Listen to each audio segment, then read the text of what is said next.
Presidente, gravação iniciada.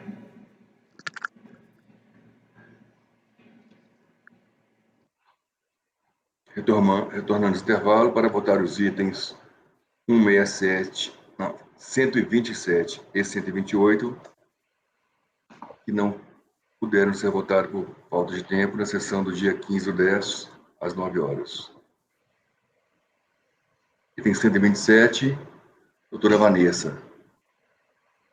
Sim, Recorrentes FRS, Agro, Veículo Industrial e Fazenda. Palavra relatora.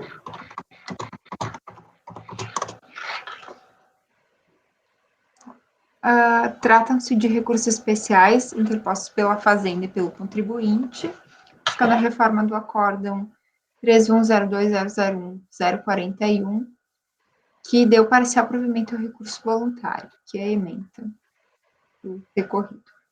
Referida decisão foi re-ratificada pelo Acórdão 3102002292, que acolheu os embargos de declaração da Fazenda para explicitar a fundamentação do acórdão de recurso voluntário sem atribuição de efeitos infringentes. Na sequência, novos embargos foram postos pela Fazenda Nacional para sanar uma contradição entre o enunciado da ementa do acórdão 3102001041 e seu voto condutor, os quais foram acolhidos conforme acórdão 3102001041, que acho que eu errei o número de acordo. Mas, enfim, tiveram 2 embargos da Fazenda. Não resignada com a parte do acórdão de recurso voluntário que lhe foi desfavorável, a Fazenda interpôs recurso especial de divergência quanto à correção do ressarcimento pela taxa Selic.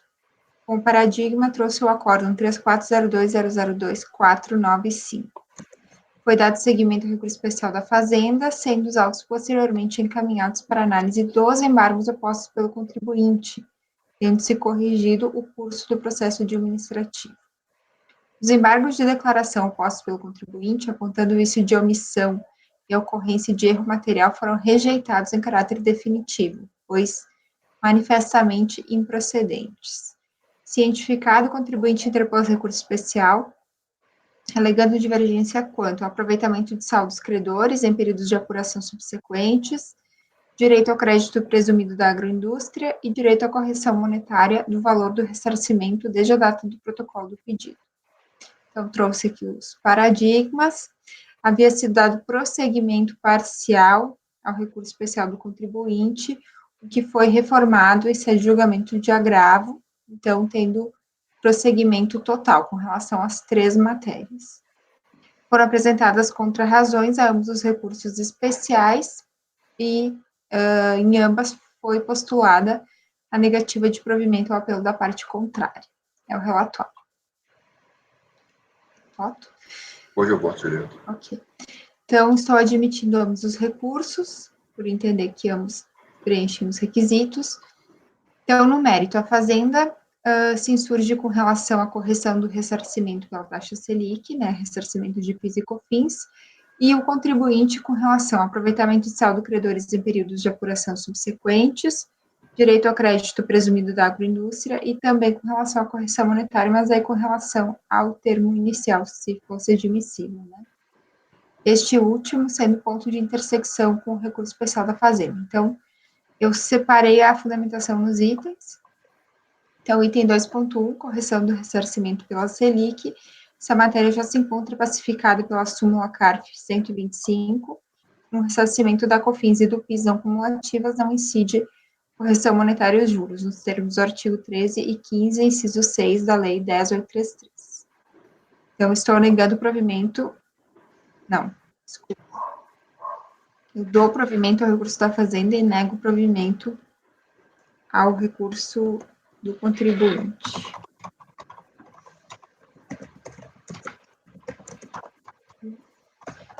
Vanessa, você não Oi. está dando a possibilidade do aproveitamento extemporâneo do crédito? Aí é da provimento parcial, não é? Não, mas é que eu estou fazendo por itens, com relação a esse desculpa. item. Tá? Da correção. Com relação ao crédito presumido da agroindústria, a matéria também foi pacificada por meio da súmula 157. Então, que o percentual da alíquota do crédito presumido da agroindústria de produtos de origem animal ou vegetal será determinado com base na natureza da mercadoria produzida ou comercializada, e não em função da origem do insumo. Então, nesse ponto, eu estou dando provimento ao recurso especial do contribuinte. E com relação ao aproveitamento de saldos credores em períodos de apuração subsequente, que é o aproveitamento extemporâneo do crédito, também estou dando provimento ao recurso especial do contribuinte, reconhecendo essa possibilidade, e como fundamentação eu cito o acordo 9303008635, de relatoria da conselheira Érica, que tem a seguinte ementa: na forma do artigo 3º, parágrafo 4º da Lei 10.033, é respeitado o prazo de 5 anos a contar da aquisição do insumo demonstrada a inexistência de aproveitamento em outros períodos, o crédito extemporâneo decorrente de não cumulatividade de PIS da COFINS pode ser aproveitado nos meses seguintes, e sem necessidade de prévia retificação do DACOM, por parte do contribuinte. Então, eu estou, nesse ponto, dando provimento ao recurso especial do contribuinte. Então, o resultado final foi dar-se provimento ao recurso especial da Fazenda Nacional e dar-se provimento parcial ao recurso especial do contribuinte para reconhecer a possibilidade de aproveitamento extemporâneo do crédito e também o percentual do crédito da agroindústria, né? Vou completar aqui. Acho que dá para botar os dois juntos. Doutor Andrada. Presidente, eu não estou muito preparado para votar, não, porque eu tinha entendido, em relação a esse extemporâneo, não é bem... Eu tinha entendido que não era o crédito extemporâneo, é aquele crédito da agroindústria que só poderia compensar e não poderia ser ressarcido. Essa é a minha leitura que eu fiz, eu não sei se eu estou correto. E a doutora Vanessa votou no sentido de que seriam créditos extemporâneos que foi negado principalmente por falta de retificação, né? Seriam créditos normais. Eu tinha entendido que a matéria era outra. Eu estou tentando ler no acórdão recorrido aqui. Deixa eu verificar também, doutora Andrada. Eu também fiquei em dúvida, Andrada, porque nesse voto que ela citou, eu votei a favor de que pode a extemporaneidade, mas o que estava escrito lá, comprovado não aproveitamento do crédito, essa expressão me fez votar a favor. Naquele acordo ficou vencido o doutor Jorge, o doutor Demes e o doutor Eduardo. Uhum. Então vai depender da comprovação, aí, no caso, se houve ou não. Doutor Andrada, o que o doutor Andrada está referindo é que seria outro aproveitamento. Outra matéria. Crédito. Outra matéria. Doutor Andrada, quer pedir vista, então?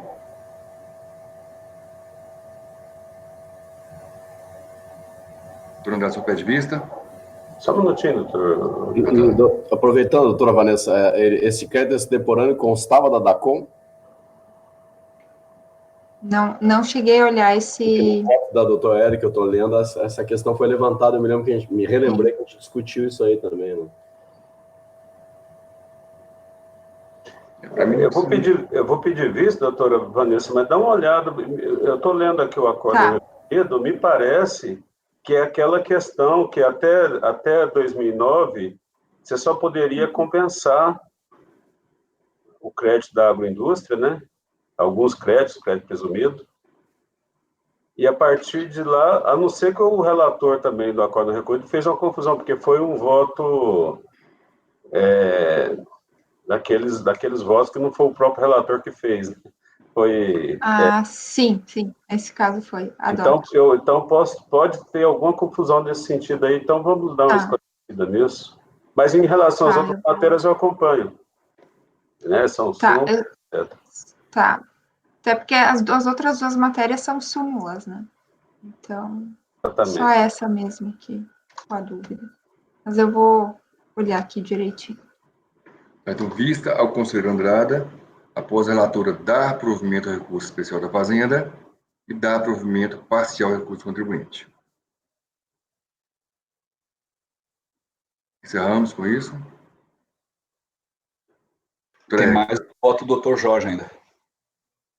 Tem o doutor Jorge, que é o item próximo. Isso, falta o doutor Jorge. É o 128, presidente. Também é... 128. VaptVupt. Está na pasta, é questão de decadência sem antecipação. Estou com a palavra relator, doutor Jorge. Eu dei uma revisada nesse voto ontem, inclusive, porque eu fiquei uma dúvida se havia tido não antecipação. Então, aqui, traço de especial divergência interposto pela Fazenda, admitido pelo despacho tal, contra o acórdão tal, integrado pelo acórdão em embargo, sem efeitos infringentes, qual restou assim cimentado que na matéria devolvida ao nosso conhecimento. Então, no que tange as contribuições para a Seguridade Social, com fatos geradores mensais sujeitos ao recolhimento mensal, decai o crédito da Fazenda Pública no decurso de 5 anos. E aí, fala a menção que o artigo 45 foi julgado condicional, papapá. Só corrigir aqui.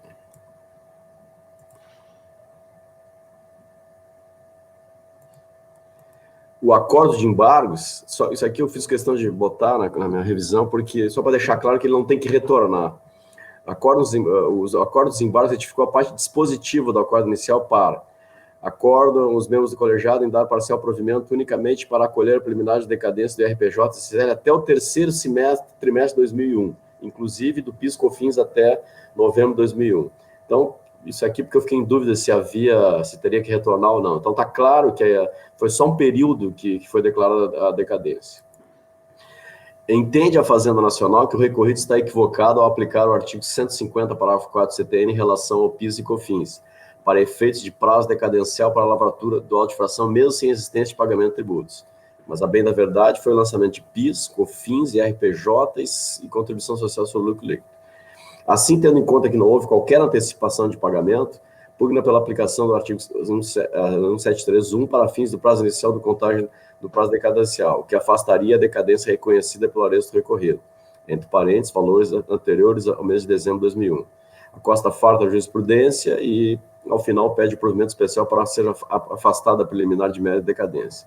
Intimada, a empresa não ofertou contra-razões. Então, aqui a matéria foi julgada em 2008, já no voto, presidente, conheço os recursos nos termos em que é admitido.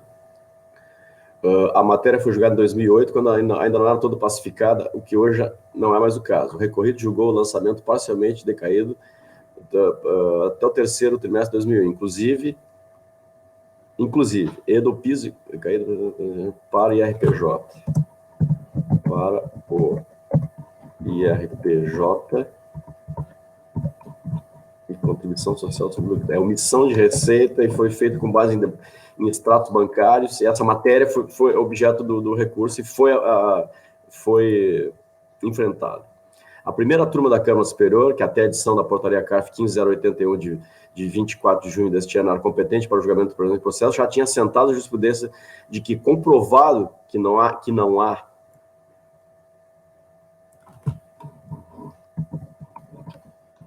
qualquer antecipação de pagamento em relação a tributos sujeitos a lançamento por homologação, caso em voga, aliás, todos os tributos hoje administrados pela Receita são lançamento por homologação, o termo inicial para a contagem do prazo decadencial seria o primeiro dia do exercício seguinte àquele que o lançamento poderia ser efetuado. A título de exemplo, transcrevo ementa de recente julgado, no aresto tal, agora em julho de 2020.